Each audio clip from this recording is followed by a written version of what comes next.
So, good morning po sa inyong lahat. By the way, ako nga pala po si Dennis Villarosa. So, paano po ako na-invite sa DXN?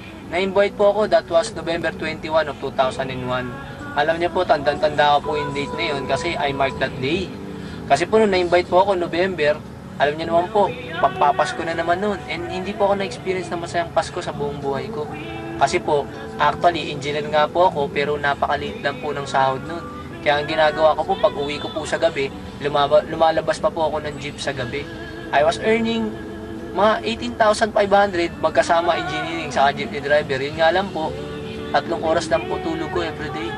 Pero siguro bakit po ako sumali sa DXN? Kasi isa po ako sa mga taong napakalaki po ng pangarap ko.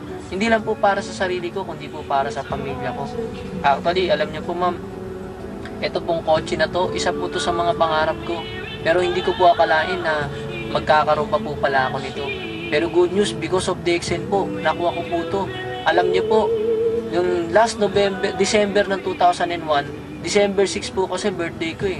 Sabi ko po nung nag-start po ako sa DXN, I mark this day. Ito na po yung pinakamalungkot na birthday ko sa buong buhay ko. And ito pong kotse na to, ito po yung regalo ko po sa sarili ko. Pati po Pasko po, sabi ko, I mark that day. Yan na po ang pinakamalungkot na Pasko ko. And yung sumunod po namin Pasko, naipasyal ko po pamilya ko, ang kagandahan po nito, meron na po akong sariling sasakyan. Alam niyo po ma'am, ang masasabi ko lang po sa inyo sa mga makakapanood nitong video na to, ma'am, wag po kayong matakot sumubok. Kung kayo po yung mga taong may duda kayo, ma'am, pasyalan niyo po kami sa opisina, imbestigahan niyo po kami. Alam niyo po, ako nga po, duda rin po ako nung una.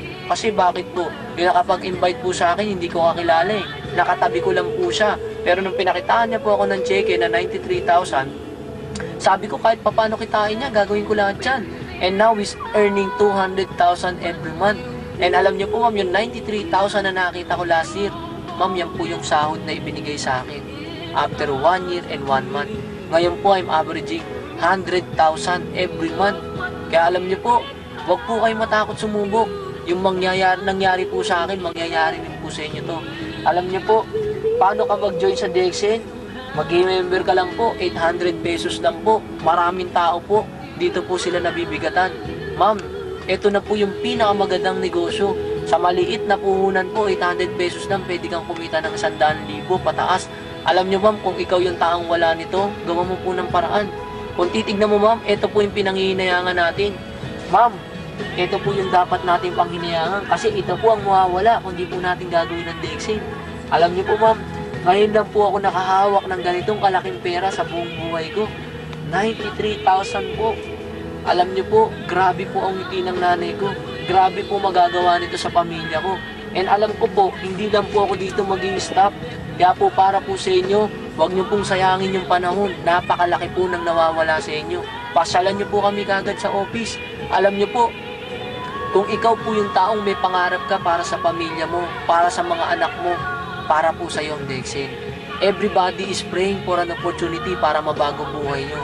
And ma'am, baka po ang DXN ang gustong ibigay sa iyo ng Diyos. Kung nakita mo to ngayon, hindi aksidente, may dahilan ng Diyos.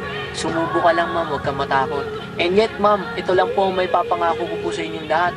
Isa po ako sa taong tutulong sa inyo. Huwag po kayong matakot sumubok. Magpunta lang po kayo sa office. Imbestigahan niyo po kami. And kapag nakilala ko po kayo, tutulungan ko po kayo. Dati po, isa lang din po ako sa nanonood dyan. Pero ngayon, isa na po ako nagsasalita. Ma'am, kapag ginawa niyo to, 1 year, pinakamatagal na po yan. Kikita ka po ng 50,000 isang buwan. Alam niyo po ma'am, sabi lang po sa akin ng taong nag-invite sa akin, kung sinilang kang mahirap, hindi mo kasalanan. Pero pag namatay kang mahirap, kasalanan mo na yun. Kaya nga ma'am, tama po yun. Kung dyan po sa ginagawa nyo, pwede po kayong kumita ng 50 hanggang 100,000 isang buwan. Huwag mo pong pansinin. Pero kung hindi ma'am, sa DXN ka na. Dahil dito ma'am, payaman ka po talaga. Good luck po sa inyo and welcome sa DXN.